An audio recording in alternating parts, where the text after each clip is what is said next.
ओम शांति। 13/4/24 की वाणी है। मीठे बच्चे, बाबा 21 जन्म के लिए तुम्हारी दिल ऐसी बहला देते हैं जो तुम्हें दिल बहलाने के लिए मेले मलाखड़े आदि में जाने की दरकार नहीं। प्रश्न, जो बच्चे अभी बाप के मददगार बनते हैं उनके लिए कौन सी गारंटी है? उत्तर, श्रीमत पर राजधानी स्थापन करने में मददगार बनने वाले बच्चों के लिए गारंटी है कि उन्हें कभी काल नहीं खा सकता। सतयुगी राजधानी में कभी अकाले मृत्यु नहीं हो सकती है। मददगार बच्चों को बाप द्वारा ऐसी प्राइज मिल जाती है जो 21 पीढ़ी तक अमर बन जाते हैं। ओम शांति। बने बनाए सृष्टि चक्र अनुसार कल्प पहले मुआफिक शिव भगवान उवाच। अब अपना परिचय तो बच्चों को मिल गया, बाप का भी परिचय मिल गया। बेहद के बाप को तो जान लिया और बेहद के सृष्टि के आदि मध्य अंत को भी जान लिया। नंबरवार पुरुषार्थ अनुसार कोई अच्छी रीति जान जाते हैं जो फिर समझा भी सकते हैं, कोई अधूरा कोई कम।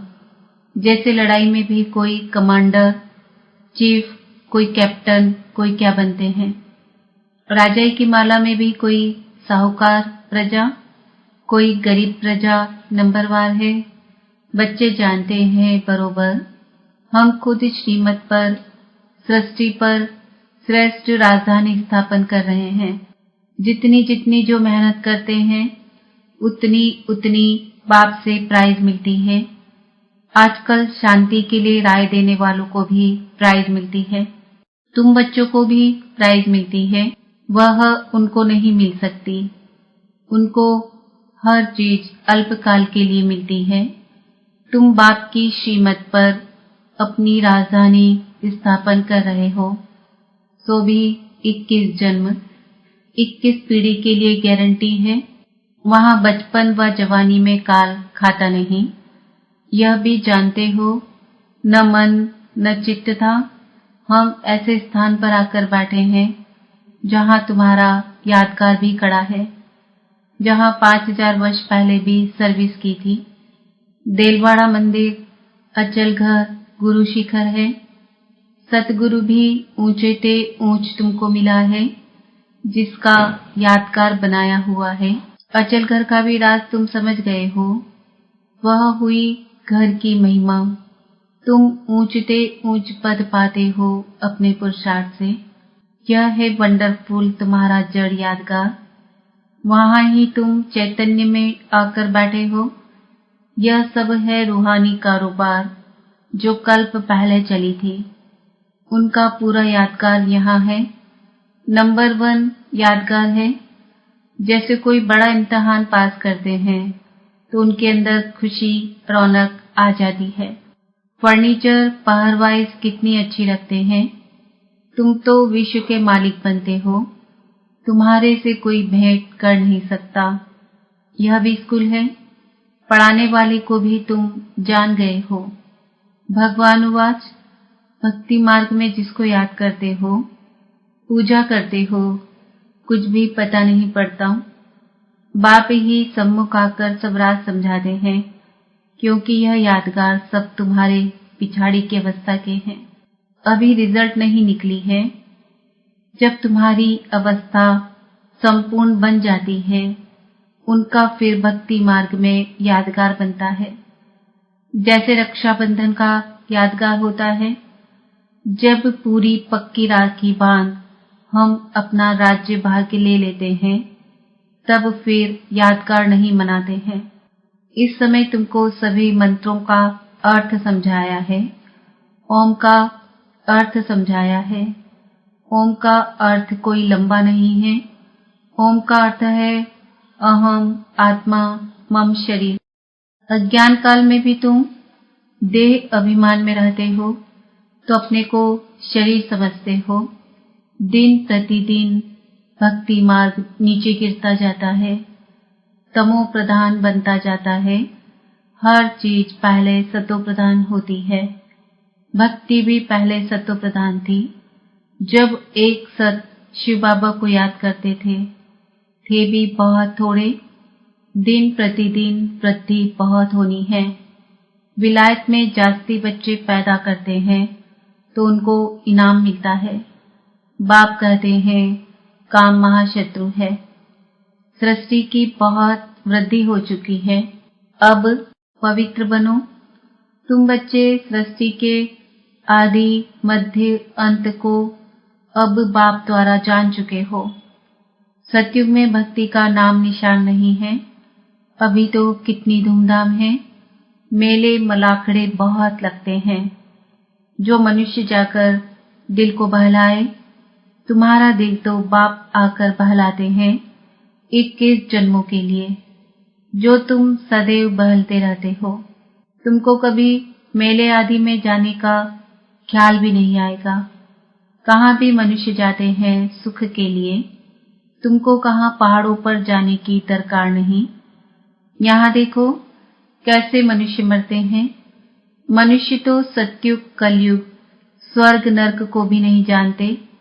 तुम बच्चों को तो पूरा ज्ञान मिला है। बाप नहीं कहते कि मेरे साथ तुमको रहना है, तुमको घर बार भी संभालना है। बच्चे जुदा तब होते हैं जब कोई खिटखिट होती है, फिर भी तुम बाप के संग रह नहीं सकते हो।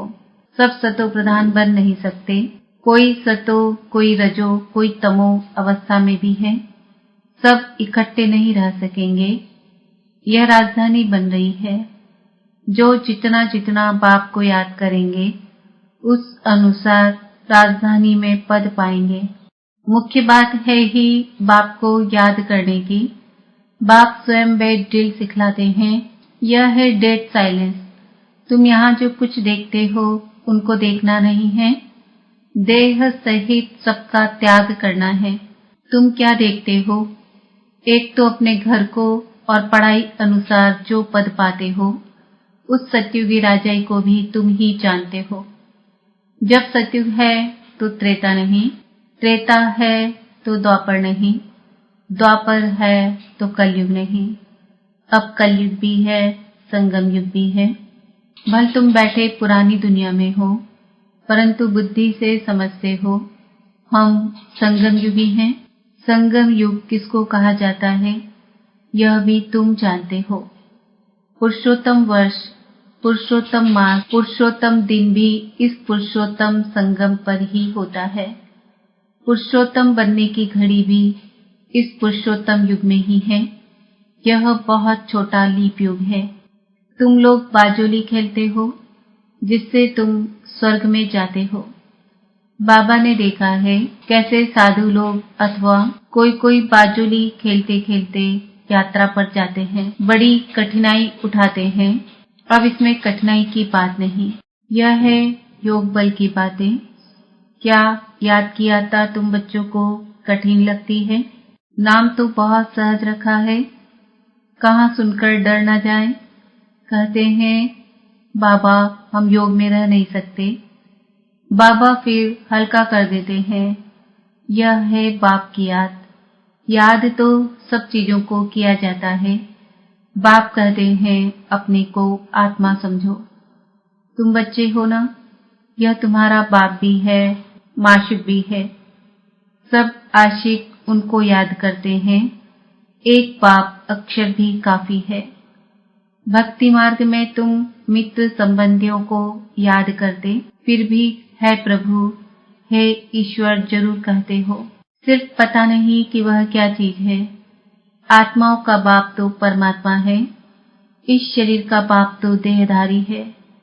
आत्माओं का बाप अशरीरी है, वह कभी पुनर्जन्म में नहीं आते और सभी पुनर्जन्म में आते हैं। इसलिए बाप को ही याद करते हैं। जरूर कभी सुख दिया है।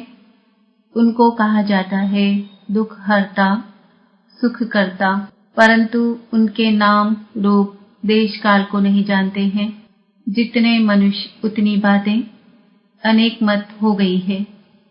बाप कितना प्रेम से पढ़ाते हैं। वह है ईश्वर, शांति देने वाला। कितना उनसे सुख मिलता है। एक ही गीता सुनाकर पतितों को पावन बना देते हैं। प्रवृत्ति मार्ग भी चाहिए ना। मनुष्यों ने कल्प की आयु लाखों वर्ष का दी है, फिर तो अनगिनत मनुष्य हो जाते। कितनी भूल की है।